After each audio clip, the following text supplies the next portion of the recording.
if you did not come to last week's, I'll just introduce myself again. I'm Patricia Gruber-Barr. I'm the program manager, and I run the science diplomacy programming at the National Science Policy Network. And today we are doing stakeholder mapping and power mapping, which is so important. I know you probably are wondering, why is this a good science diplomacy skill? But in my work as a science diplomat, we did this all the time. And so this is a really great skill set to have. So we're lucky enough to have this session being run by Dr. T'Preng Pakwado, who is, as I'm sure everyone knows, the NSPN CEO, Executive Director. So she will kick it off. And we also have our guest speaker today, Dr. Fabian Villalobos, hopefully I said that right, who's also going to be presenting with T'Preng. So I will kick it off to you, T'Preng. Wonderful. Thank you. I am going to share slides. Let me know if you can see those. Probably not. One second. Uh, Zoom room and share.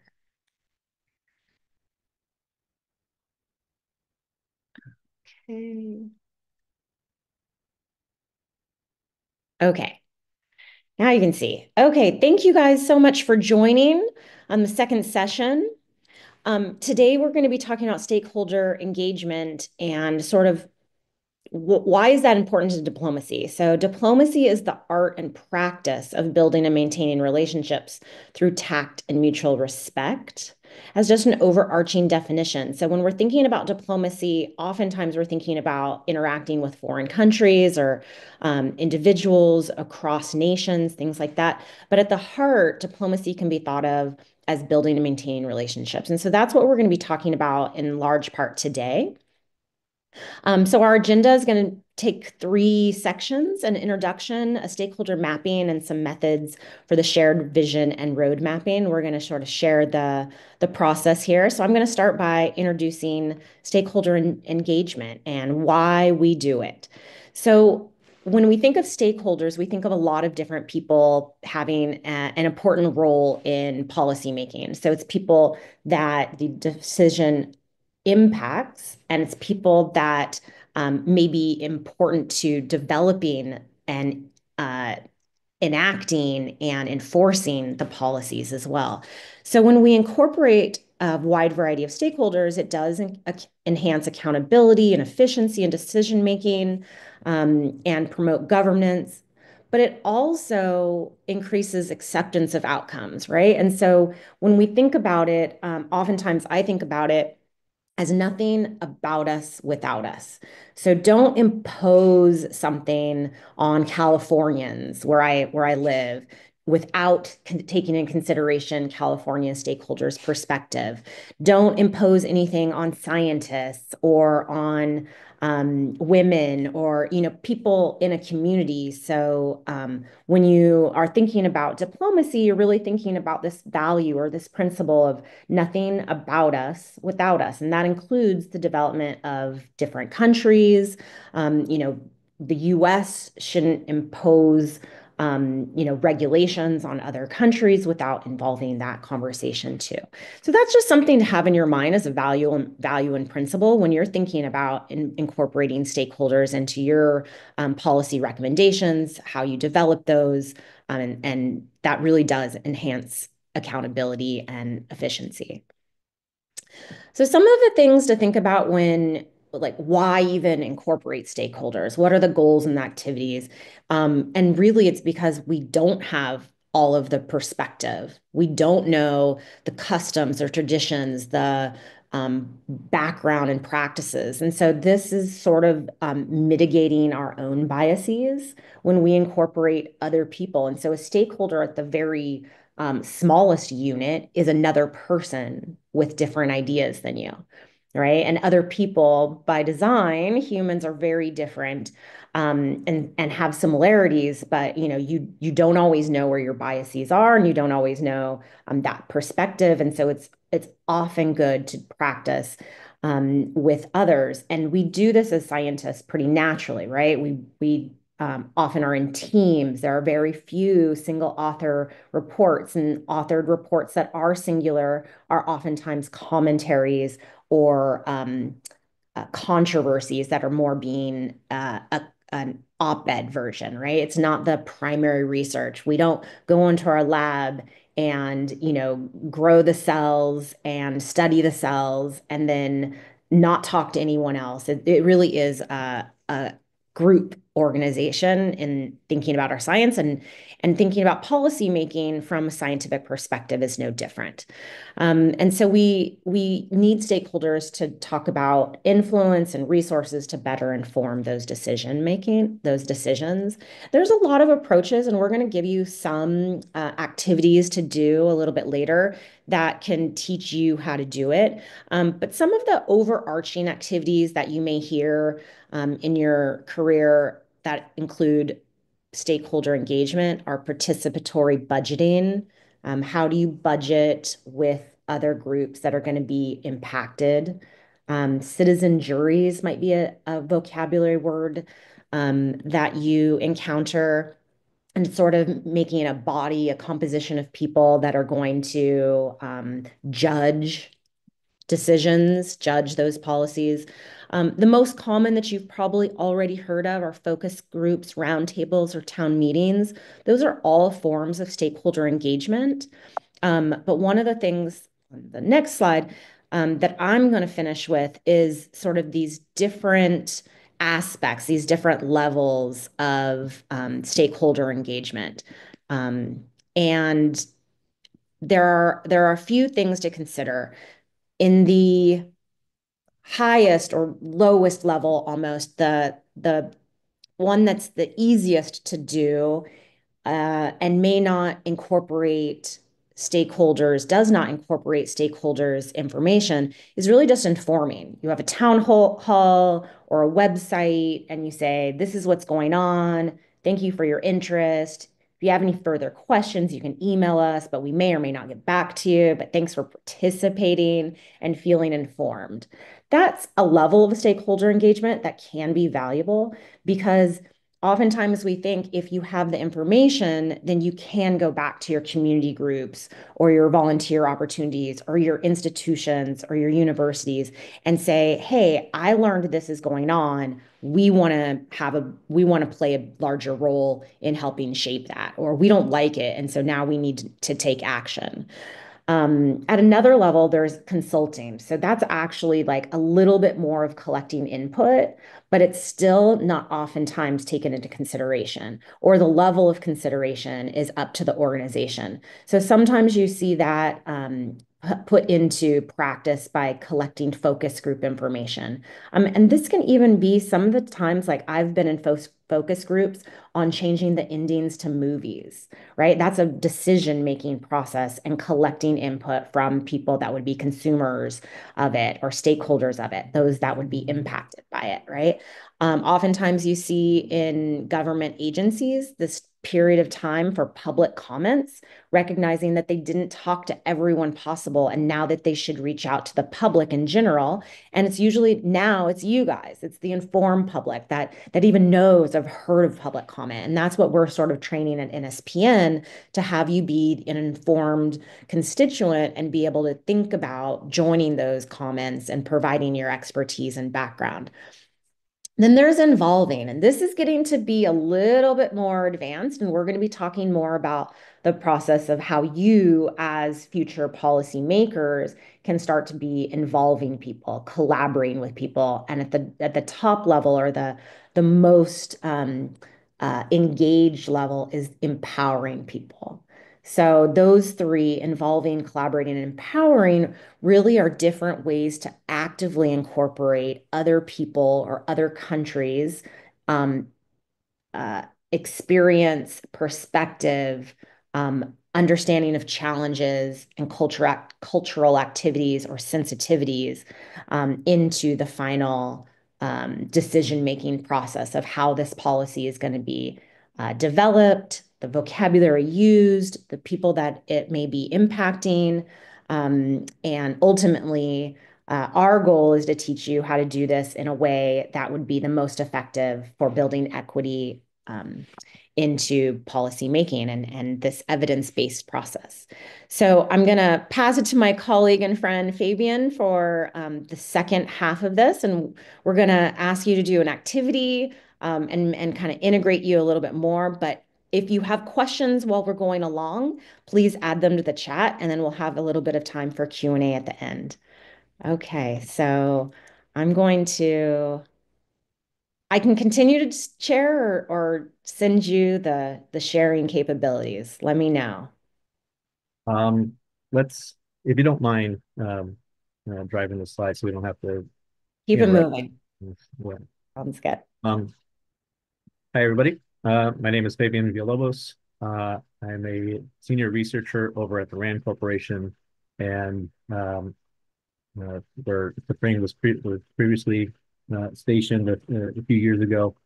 And in my capacity there, I work on various public policy issues, whether on transportation, whether on national security, on development, and in a variety of different things.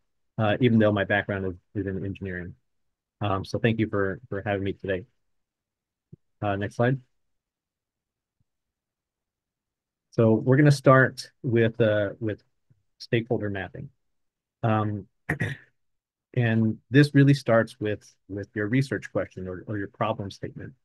Your stakeholders will depend on your policy question, on your problem. Just like a good scientist will have an issue or a set of questions with a hypothesis. Policy research starts out the same way. You want to have a sound research question that you're aiming to deliver results upon and to help inform. So at the center of how you start is with a policy problem, maybe an activity or a proposed goal to which you want to aim for. There are parties that contribute towards that problem statement, towards that activity or goal, and there are parties that are affected by that problem, by that activity, by that goal. Next slide. And so what are some examples of different topics and who's involved here? The first example we have is electric vehicle tax credits. So there's a emphasis on reducing carbon emissions by incentivizing the general public to adopt electric vehicles and consume as their next purchase, as opposed to an internal combustion engine. Who is driving? Who are some of the folks that are driving these electric vehicle tax credits? Well, regulators at the EPA that constrain the emission standards, the electric vehicle industry itself, right? There are folks who want to make a profit out of selling these things. There are parties affected, of course, by these tax credits. Number one, of course, is consumers. There's the internal combustion engine industry, right? The legacy fossil fuel gasoline power producers. And then if we're talking about electrification, then utilities like are also involved in the charging station implementation. We're talking about border security. That's influenced by drug policy, by cartels. If people are affected are, of course, migrants, law enforcement, and other countries. This is an international issue. If we're talking about early childhood education, then education policy, private schools are all contributing to these issues. And those affected can include children, parents, school districts, and et cetera. So one takeaway is that you need to make sure that the scope of your research, that you scope your research question appropriately, because these issues can be very, very broad and can incorporate a large number of stakeholders depending on how you scope your problem set. Next slide. So types of stakeholders. Who exactly are we talking about when we talk about stakeholders? There's 5 broad categories that I like to think of when I have my own mental model. Of course, other folks can categorize these bullets in different ways, but this is kind of the way that I think about it. Those 5 categories are governmental, folks, the citizenry, the private sector, NGOs or non-government organizations, and then kind of other. So what are some examples here? Government could include your local representative, the legislation that's passed, regulators and enforcement. It could be diplomatic channels or international bodies if we're talking about an international issue like climate change. So maybe you could include the United Nations or a variety of other international groups, depending on the scale here. Some of these other ones are a little bit more straightforward. So I'll go ahead and I'll move on. So how would you start to map out the number of stakeholders that are impacted or contributing to your policy problem or the activity or goal? A nice way to start out is by building a stakeholder matrix. And so at the top of the matrix, each column has one of the categories from the previous slide, government, citizenry, private sector, NGO, and other. And on the y-axis for each row, we have different levels of these stakeholders, from the local level all the way to the international. So local city level could be your city block. It could be your local cul-de-sac, all the way to your city, your township, county level, these types of things. State and province is a little bit more straightforward, right? National and sovereign can be a little bit different. If we're talking about a nation, there are different nations of different sizes, right? We have in the U.S. a population of maybe north of 330 million folks, but if we're talking about a city state like Singapore, there's probably less a couple of million, maybe in the tens of millions, something like that. So just because something is national doesn't mean that the scale is the same size. And especially if we're talking about sovereignties, for example, in indigenous territories, right? They have their own jurisdiction, their own legislative practices, but they have their own sovereign rights and et cetera. And then the international scale, this is usually when bilateral, multilateral efforts are underway. So we can start here, or we can pause here. And what I'd like to do with Spring's help is to ask for a little bit of engagement with you all. So I'll start out by asking you to talk a little bit about who could be the stakeholders involved in this problem statement. Should a mine be opened near an indigenous territory? So I'll share a couple of pros and cons just to give you some context, and then we'll break out into two rooms and have a nice discussion. So cons, of course, mining will impact the local landscape. That could affect things like tourism, right? If a mine opens up, there could be impacts to local water streams, air quality impacts. There could be, depending on where this is located, there could be increases in labor rights issues and these sort of things. There's a variety of ways things can go wrong, right? On the pro side of this, right, there's a variety of larger climate-related issues, which is something that I take a look at in my personal research, which are related to what are called critical minerals.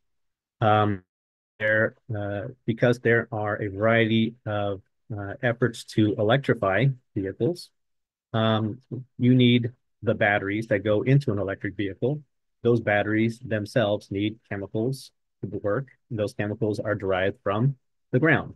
And so a mine somewhere needs to dig up some piece of dirt. Someone needs to change that dirt into a useful chemical, and that can be used to manufacture batteries and hence help transition from fossil fuel gas guzzling vehicles to slightly more efficient electric vehicles and reduce overall carbon emissions. So a couple of dots to connect there. The other thing, some other pros are would you benefits to the local economy, right? Opening up a new entity could contribute to local GDP, or sorry, local tax revenue. If the mine is big enough, it could encompass up to 5% of a country's GDP. For example, the Democratic Republic of Congo. So if we're talking about very, very large economic impacts, depending on the size of a mine, because of all the ancillary benefits of business that grows out of opening such an endeavor. So climate and economic issues weighed against um, uh, territorial sovereignty, environmental impact issues. So here's a couple of things for a couple of items of context for you. So I'll pause there, and I'll let Tefreen scoot us over into breakout groups. So we're going to scoot to breakout rooms for about 5, 6, 7 minutes. And your goal is to think about the organizations across that line of local to state to national, sovereign, national, and international across those sort of 5 buckets of governmental, non-governmental, the citizenry or constituent base, things like that. So in your group, you're thinking of actual company names, right? Actual group names. And that's the goal. And we're going to take a couple of minutes. You're going to be put randomly into breakout groups right now.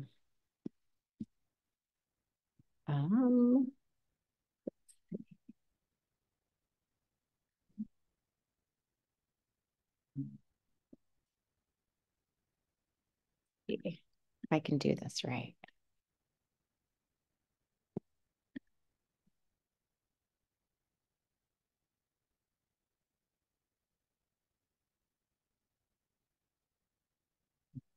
We're going to open all rooms.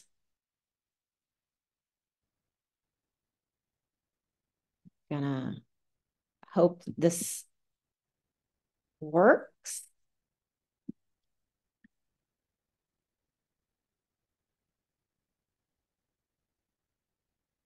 Did it work? No, no one's going to a new one.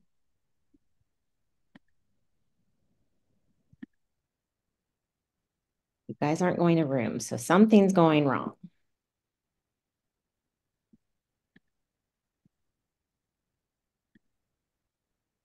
Oh, I know.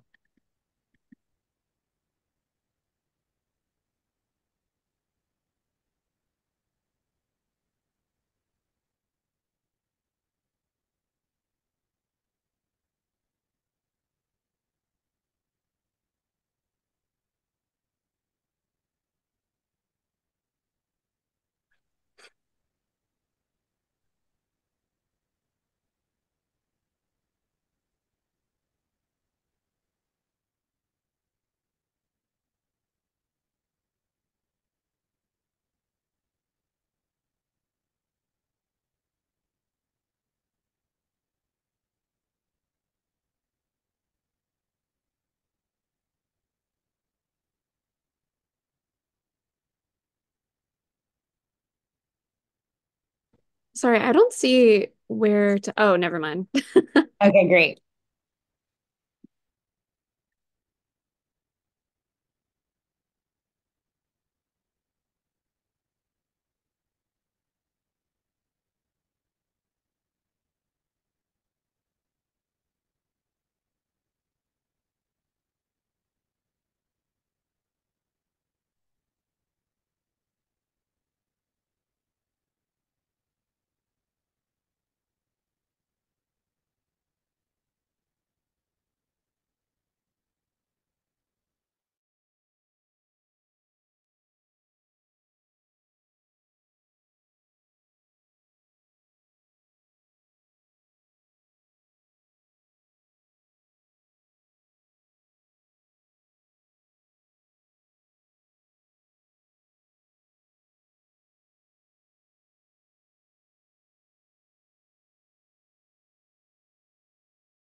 I get sent back into my group for a second. No, guess not.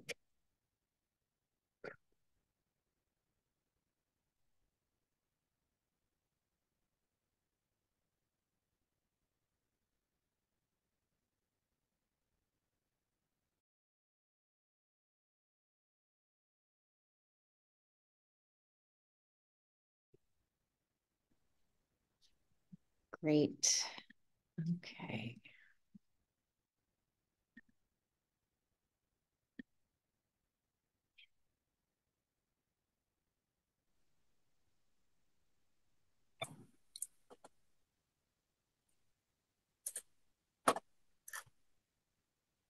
Thank you all.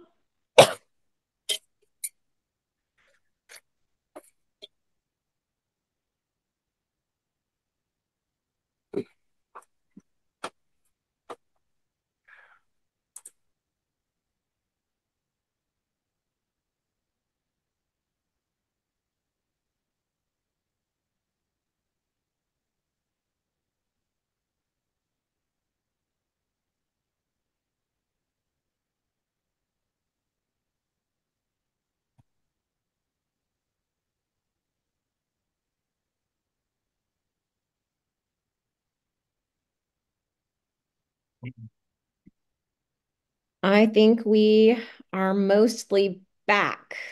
So passing it back to you, Fabian. Cool. Well, I hope everybody had a lively discussion within the time allotted. This is not the answer, but these are some of my answers to the matrix. Um, and you can see that at the local level, within government, mayor, city council, citizens, at the local residents, um, the private sector is the mining company itself, company employees, the local economy, utilities, because a mine needs power and a mine needs water, lots and lots of water, um, and etc. So here's a couple of examples for you. We're a little short on time, so let's say You we want could. to ask for a couple of groups that might have had some interesting ones also?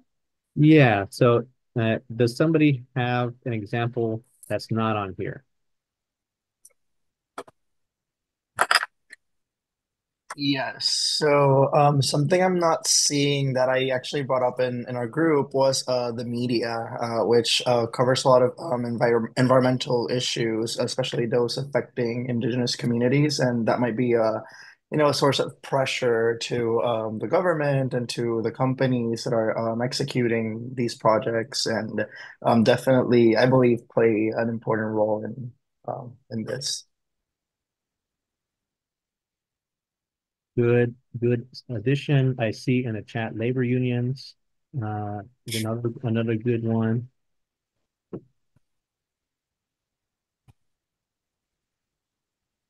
Yeah. Any other additions? We also had health organizations. Yeah, Oh, yeah. yeah. Tribal government could be on there.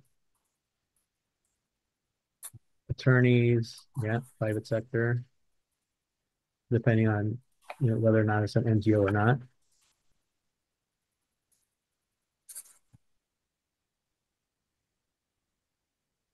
All right. Thanks, folks.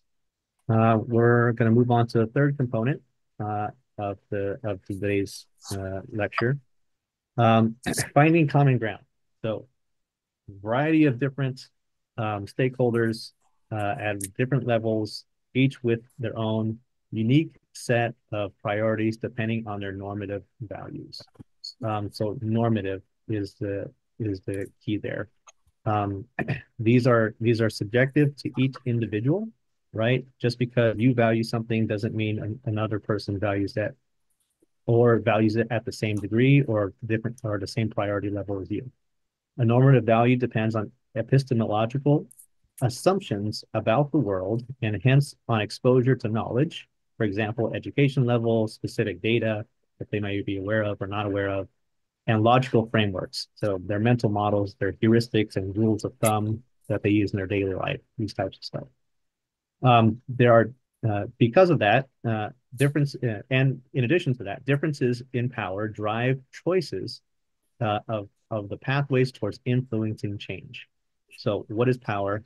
Power is the ability to influence change based on a combination of legal authority, resources, understanding equities, and interconnectivity within appropriate networks. So if you can convince others or help push things into a different direction, you have power. And different stakeholders have different levels of power depending on these different components. Next slide, please. So how do you find common ground? By having conversations like what we're doing today. We discover or we can create areas of shared values and priorities. You want to look at Venn diagrams. You want to look at the middle of Venn diagrams of values and priorities. This often requires a lot of soft skills, a lot of listening to identify values, to understand underlying pressures and incentives of these stakeholders, right? What is pushing them to do something, or what is pulling them to do something, or to value something other than what you may think is the top priority. A lot of communication, of course, reframing statements within the language of the stakeholder, right? Just because you, as science communicators, right, you should all know this very, very well, and that the general public does not understand nomenclature to the extent that we all do.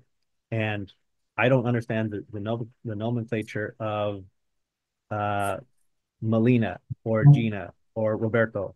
I don't understand the nomenclature of your academic disciplines, and probably not mine either. So you need to speak the language of your stakeholder.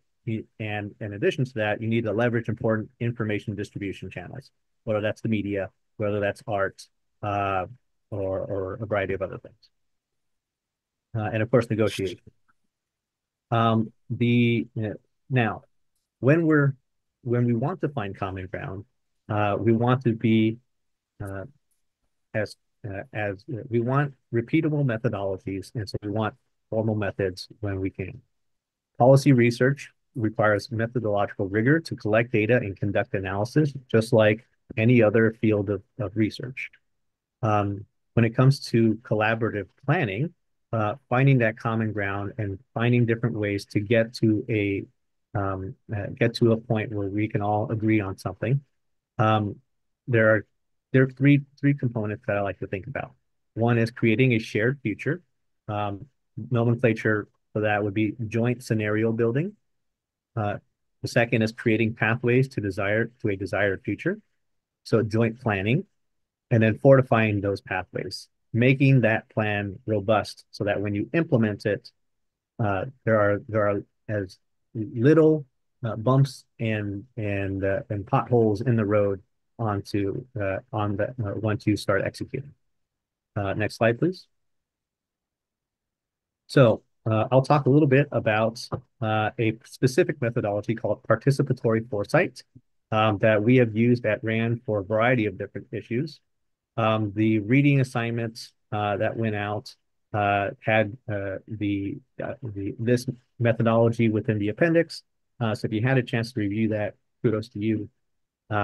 That was used within this report that we did on the road to zero, meaning zero roadway deaths by 2050. But this is the same methodology has been used on a variety of other topics, whether it's the planning of the broader U.S. economy in competition with China, whether it's mining and electrification issues and these types of things.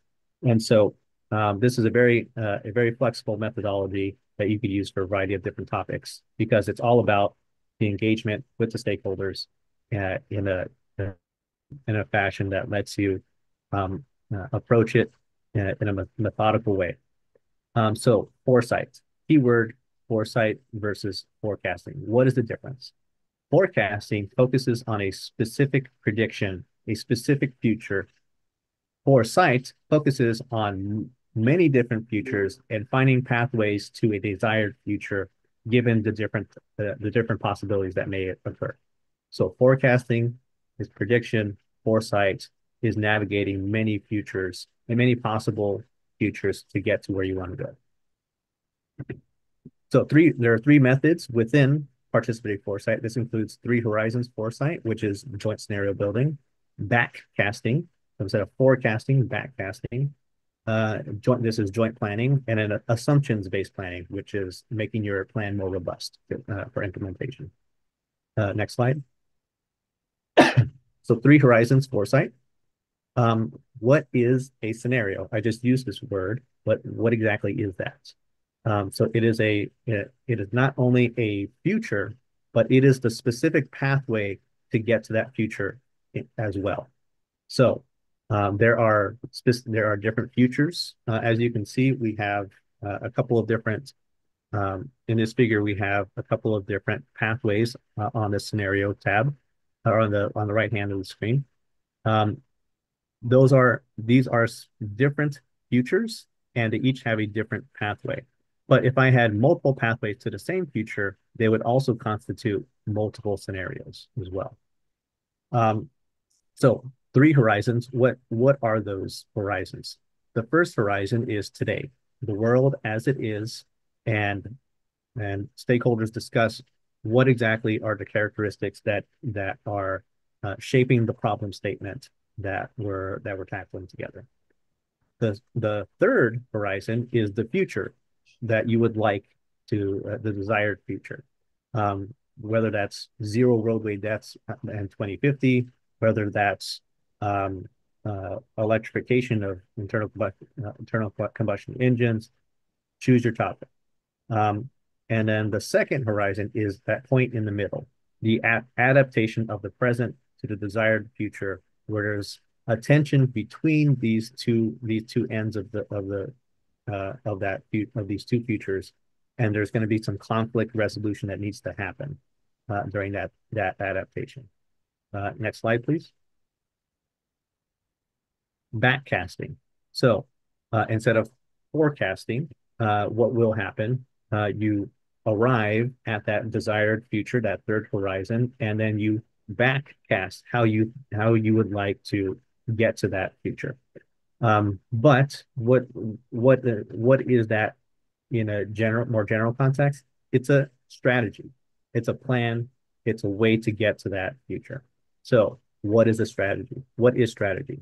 A narrative of how a guiding policy and an associated set of coherent actions will address the underlying conditions of the problem. Backcasting connects the desired future to the present by telling a story backwards. So we have to diagnose the problem. This means that we need to explain the nature of the problem, the underlying incentives, the underlying values and stakeholders, and how they're contributing to that, what exactly the effects are, and what are our priorities in terms of addressing those impacts. We need to narrow the scope of the problem statement so that we can make progress towards it. If a problem is too big, there's going to be too many things to think about and too many competing priorities. And so we have to scope the problem appropriately. Not make it, I think Einstein has a quote, make something as simple as possible, but no simpler. The last point is to identify the critical aspects of the problem to prioritize. And so that's diagnosing the problem, developing a guiding policy. Yeah. We need to define the strategic position, the here and the there that we want to go to. We need to focus our actions towards a certain direction, right? This guiding policy is going to point us towards a specific set of actions. And then and when we can, we want to leverage something that's unique or distinct in these activities to produce an advantage over just approaching the problem in an uncoordinated, less planned way. And so once you have that guiding policy, we want a coherent set of actions to implement. right, that policy. We define a set of sub-objectives and the resources that are available for implementation. We have outlines. We outline the tactical steps to execute the policy. So the strategy is the big guiding principles, right? The tactical level are the individual steps that we need to take to get there. And then these set of actions, these tactical actions and steps need to be aligned, synergized, and create coherence among them so that they keep us pointed in that right direction. Next slide. So once you have a plan, once you have a strategy that you want to implement, we can leverage assumptions-based planning. So what is implementation, right? After a strategy is developed, it must be executed, but it will not be perfect. There are a variety of things that can go wrong, a variety of things that could change. And what this means is that at a fundamental level, every plan or strategy that you develop holds assumptions about the future. If these assumptions do not hold true, there will be wrenches thrown into your gears, and plans will need to adapt to those changing conditions. So assumption-based planning makes a plan more robust to changing circumstances. What are some of the components of, or what are the steps for assumption-based planning?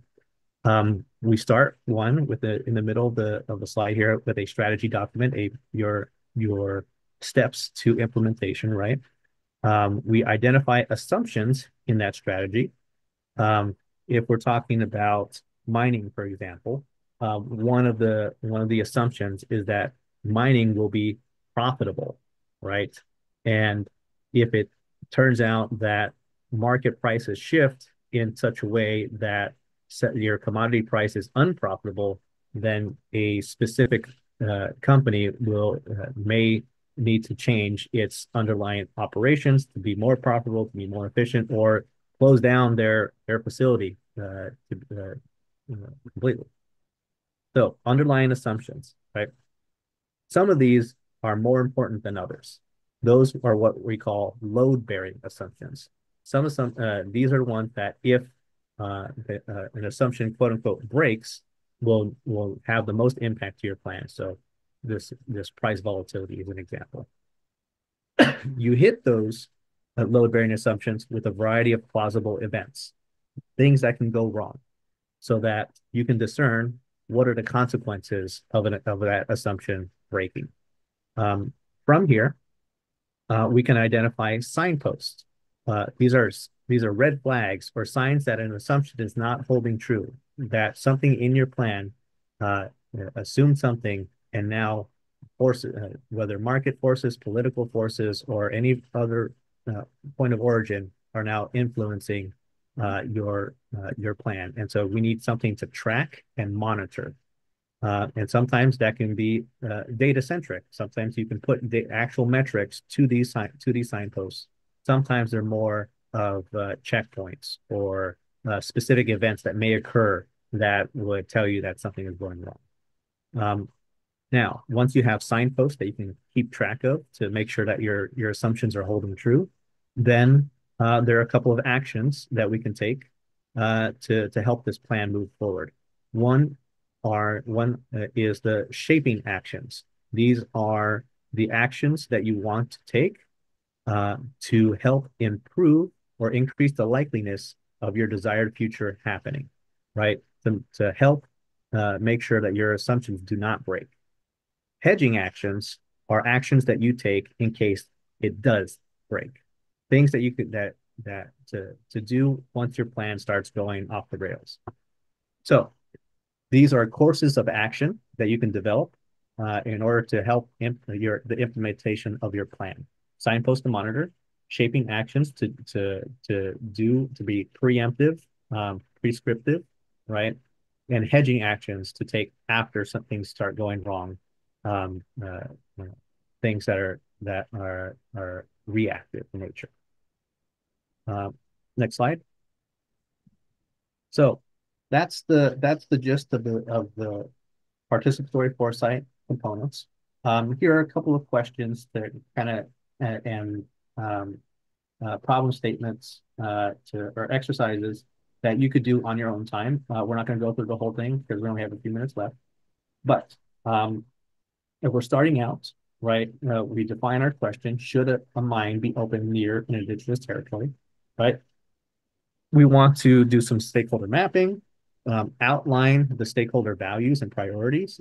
On the left-hand side, we have a couple examples here. We want to think about what is driving these folks, what is incentivizing them to do things, what is pulling them, right? What is pressuring them to do things. Next slide. And then we can start doing our three horizons foresight exercise. And we could start talking about what are the characterizations of the current time frame, right? What are the characteristics of the present situation? What makes the problem a problem? Who is it being affected by it? And why do we care? Then we can start talking about what are the qualities of a desired end state, right? That future scenario that we would like to get to.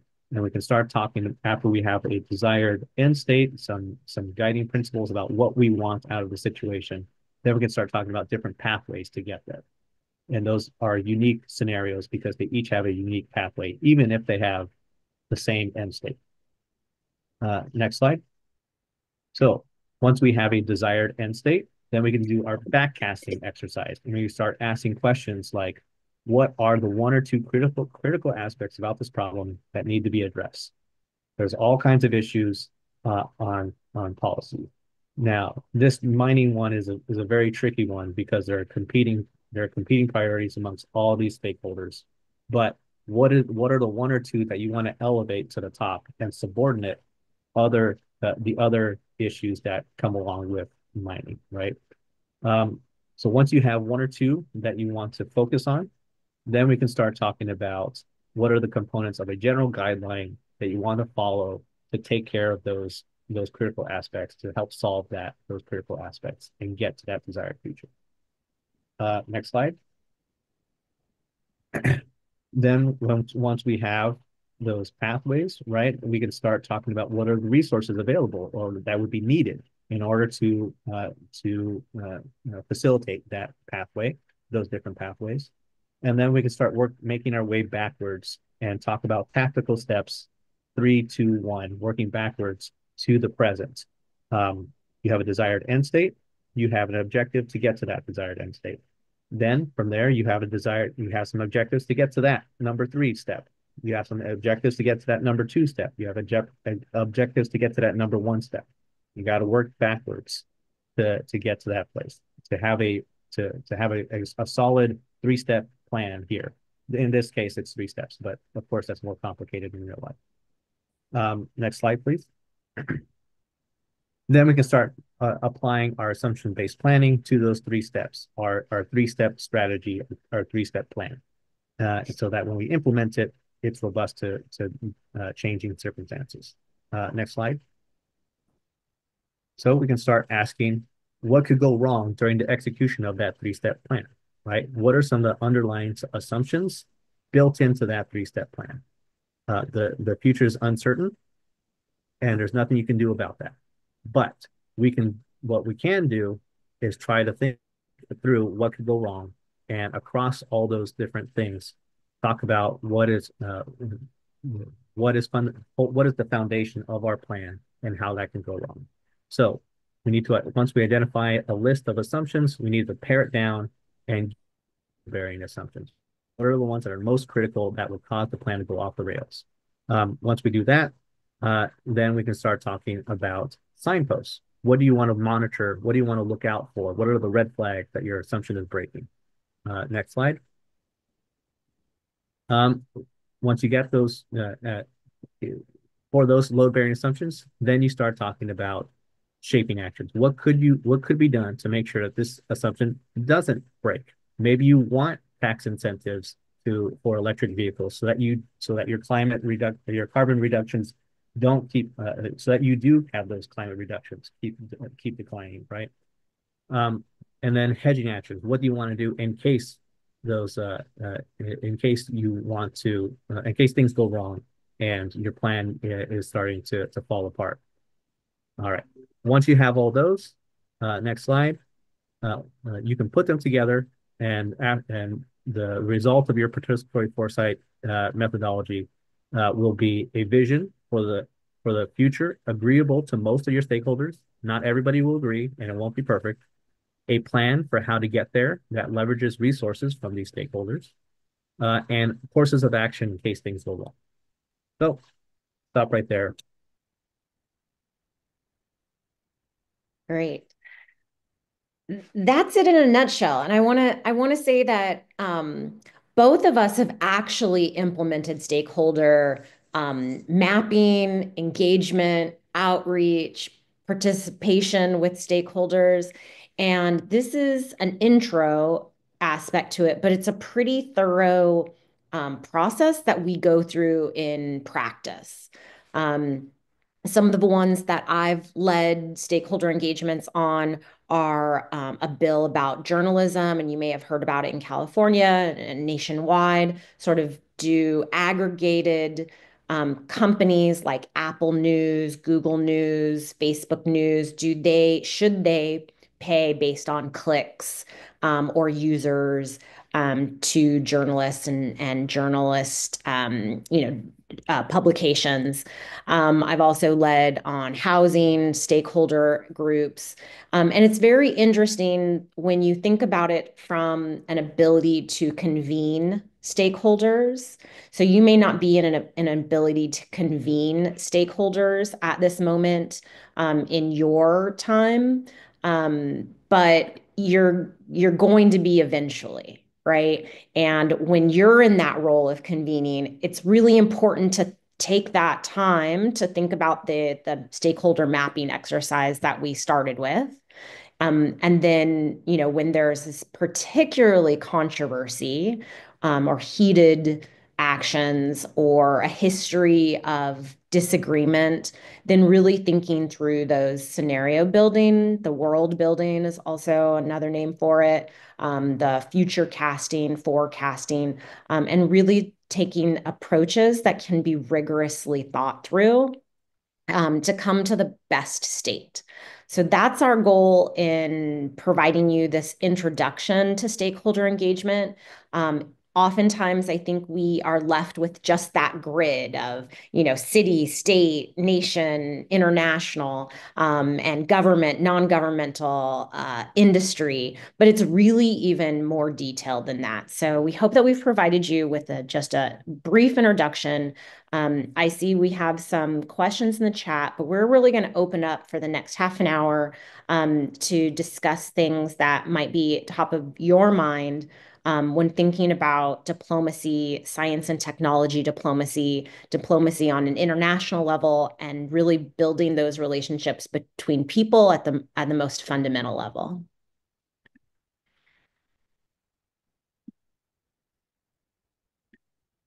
So I'm reading some thoughts and reflections. To find common ground. Oh, go ahead. Sorry, is it okay to unmute and ask a question, or do you want Yes, no, go ahead. Go ahead, Sarah. Yeah, I had a question sort of the processes for the engagement, like the backcasting and the horizons planning, they seem really thorough. But I can imagine, especially on the international scale, you probably don't get the opportunity to get all your stakeholders in a room. So I guess like how do you manage that? It's like you know all your stakeholders and you'd love for them to all agree on the strategies, but you can't, like, how do you prioritize who you talk to when you can't get everybody to talk together? You'd be surprised at how um, how broad a net to be cast to capture like the stakeholders at different levels. Of course, you're not going to get Joe Schmo walking their dog down the street, but someone at if we're talking about the local level, getting a local mayor or city council members to join a group of diplomats from a different country, in addition to an international mining company, a multinational conglomerate, right? That can be done, and it is done pretty frequently. It's just kind of focusing like who can be an appropriate voice for this group of stakeholders if we can't engage with them directly. That's really the one of the tricks to getting to assembling a group of folks to go through an exercise like this.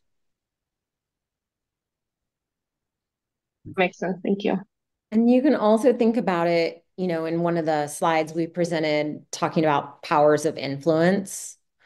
Sometimes there's, a prioritization on those with the most power to either implement or impact the decision, or with the largest group of stakeholders that would stop the decision from moving forward.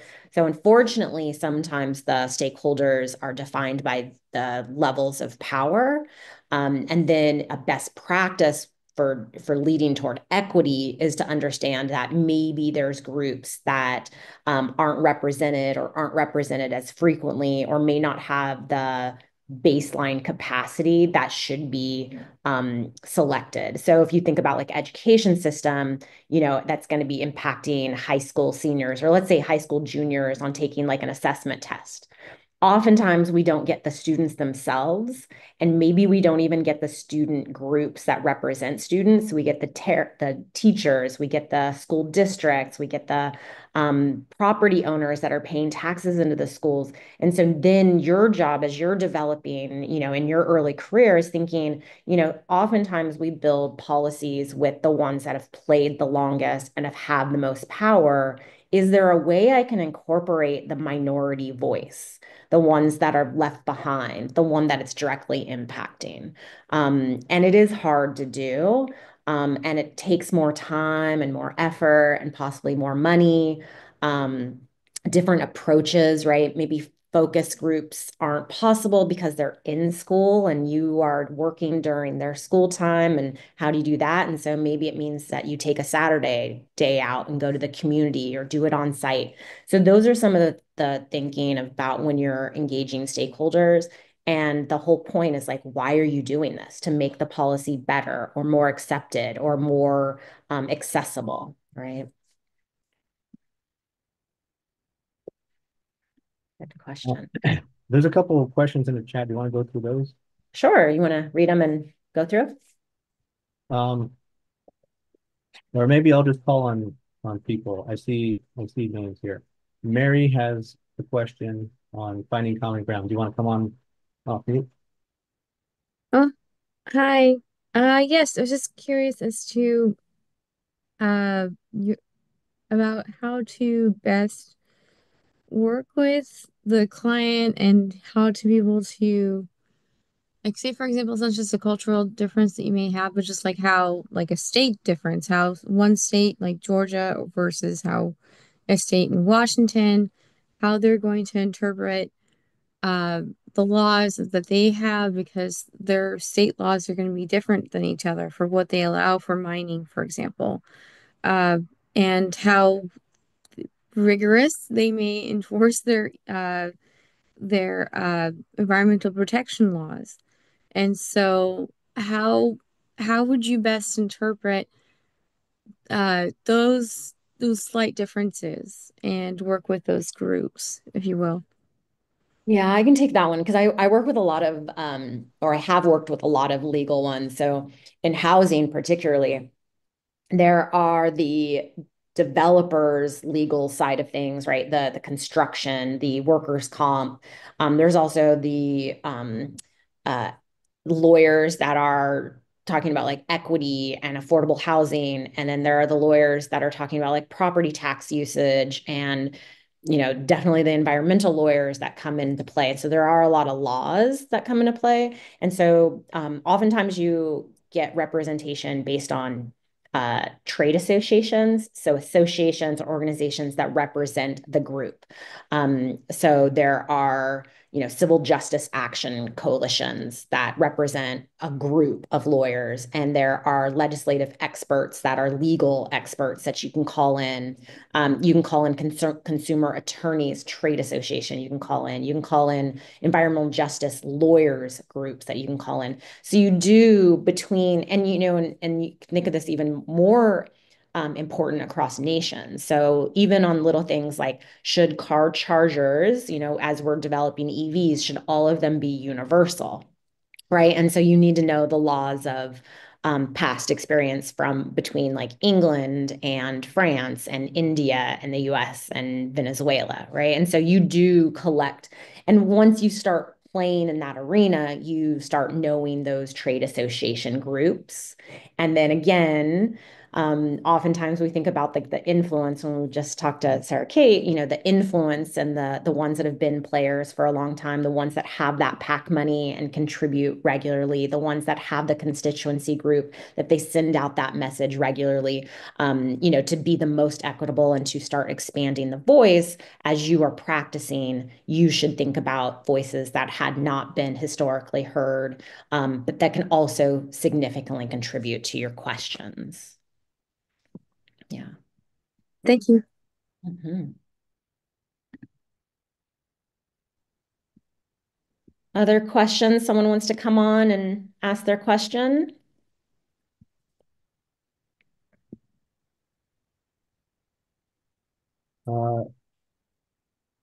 I see a question from Gina about strategy. Hi, thank you.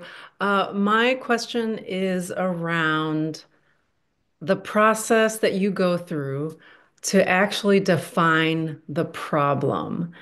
And so I'm kind of grappling with this because, on one hand, I feel like a lot of problems we have are caused by human behaviors and decisions we make. But on the other hand, I've also seen where passing laws to try to mandate human behavior, sometimes that doesn't work. That's not really the best solution. And so I'm just wondering, what do you do when you find yourself with a problem that points to the way people make decisions? How do we, is that too complex? Do you try to narrow that scope? Um, if there's a psychologist on the line, feel free to jump in. Um, but that's where incentives start looking at the root cause, the root pressures, and the root incentives start to become the focus of the planning aspect.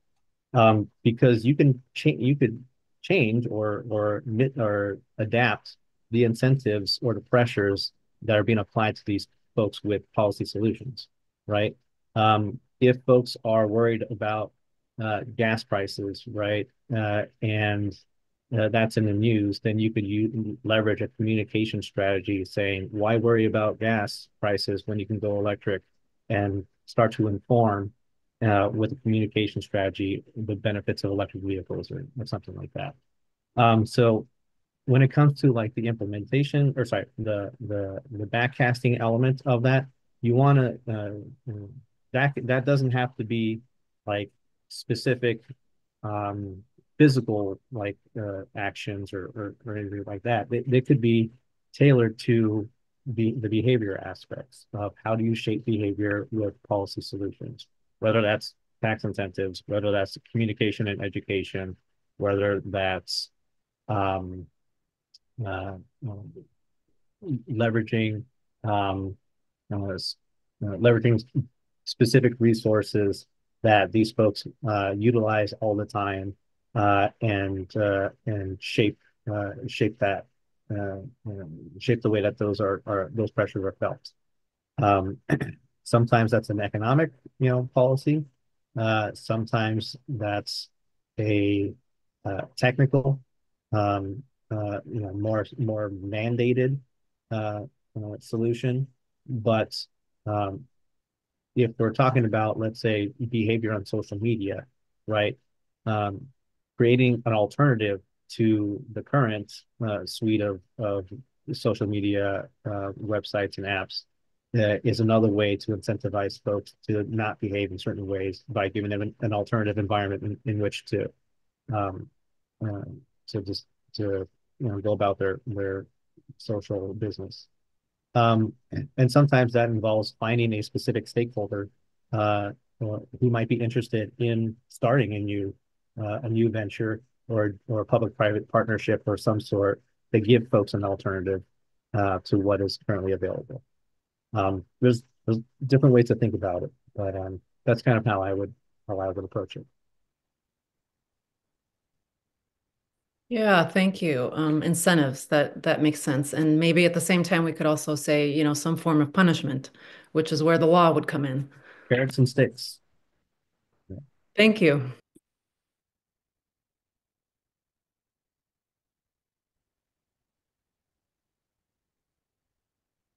Yeah, going on the thread of using the word stakeholders, oftentimes my words right now are coalitions. So I often build coalitions and we world build instead of scenario build. It's sort of the same um, thing. So if in your community that terminology is getting pushback, right? So then change your vocabulary to suit the environment, and that's part of being diplomatic. My research, I'm a trained neuroscientist, and I worked with human beings, and we didn't call them subjects, we called them participants, right? And so that was just sort of my terminology and our lab's terminology and the field's terminology, but they are subjects, but they're not rat subjects, right? So they're not rhesus monkeys or things like that. So use that, and it can extend to, do you call people male and female on your survey, or do you say man and woman? Do you use, other pronouns, things like that? So, yeah, the terminology is really what's suited best for your needs. So I love that. Yeah, and I love that. Partners, collaborators, interested parties, coalition organizations. Um, yeah. Joseph? Thank you. As I'm looking over this methodology and absorbing it, I had two questions. Can you clarify under the Three Horizons foresight exercise? The second column is what are the qualities of desired end state? What can you clarify what that means? What are the qualities? We're looking for like adjectives or more concrete actions. Um, I would lean more towards concrete actions. You want to be specific. You want to use specific terminology or explicit terminology as much as possible. Less room for interpretation amongst a variety of stakeholders. You don't want to mince words. You want to be clear with your language, and you want to be wherever possible concrete with the outcomes of that desired end state. Right? You want that future to reduce carbon emissions by X%.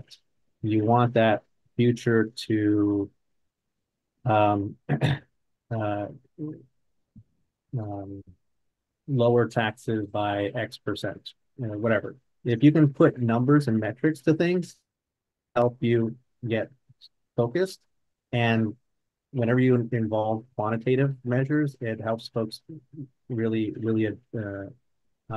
key in on what you're talking about so that there's little less room for interpretation. Um, yeah, concrete, explicit, quantitative if you can, uh, and um, being cognizant and diplomatic about the language at the Thank same time. you. And It's a sorry if you heard balance. my freezer making ice. That was very loud all of a sudden.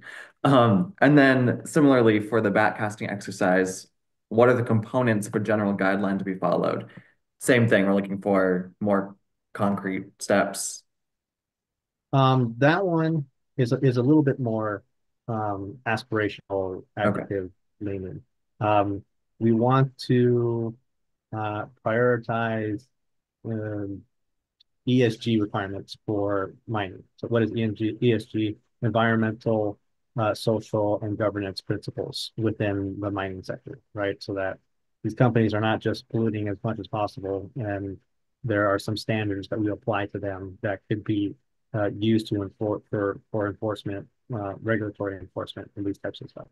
So even it's a little bit more aspirational, but there should be something concrete behind that. or underlying that could serve as a way to just be distinct about what is guiding you, because there's all kinds of values, competing values here, and you need something to be prioritized amongst those things. And so when you can tie that to standards or to, again, whenever possible, you can be quantitative, but the guiding policy should be more aspirational.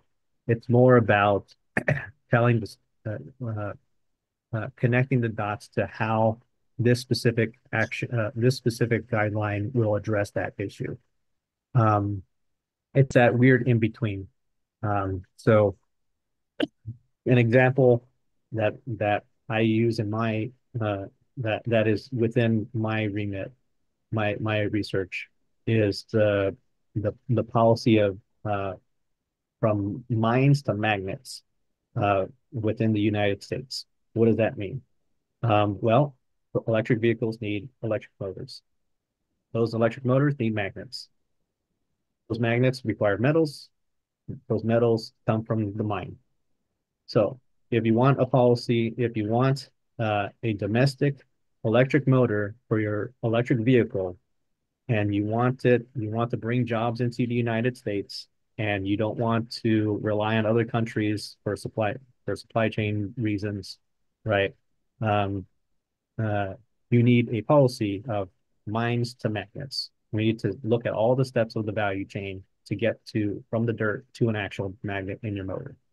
And that's how we prioritize what we're doing here. Thank you.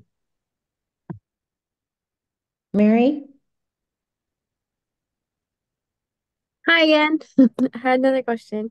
So it's actually kind of related to the question I asked earlier about using online information from users or contributors to gain a public opinion about a matter. Like, how do you weed out possible bots or AI tools that can impact your work or impact what you're trying to gain information about?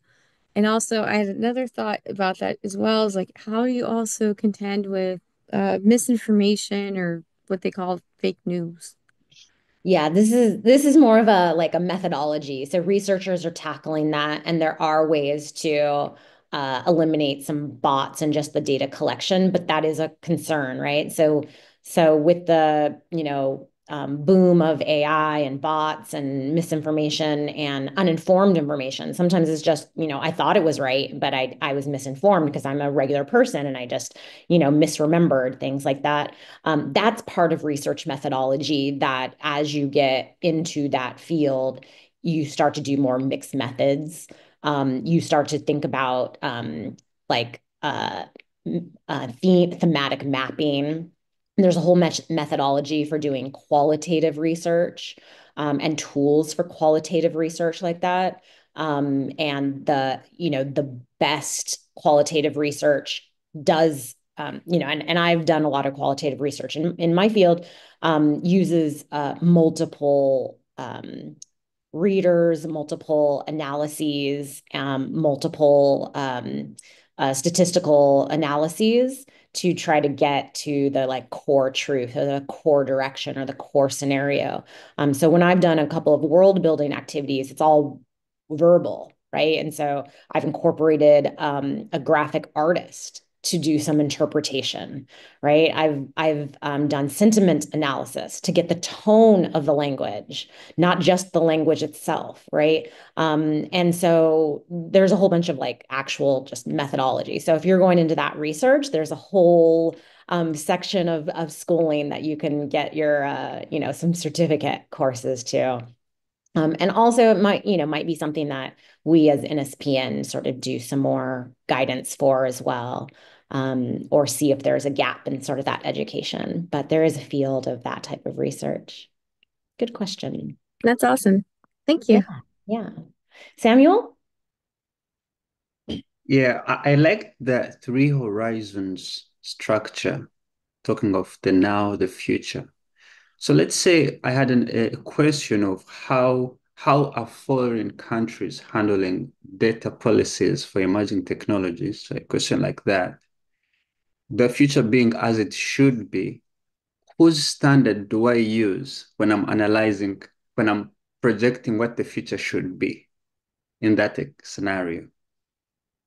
So that would be a collaborative process, right, between the the probably the technology industry, right, uh, the developing country uh, technology policy leads, um, probably including uh, uh,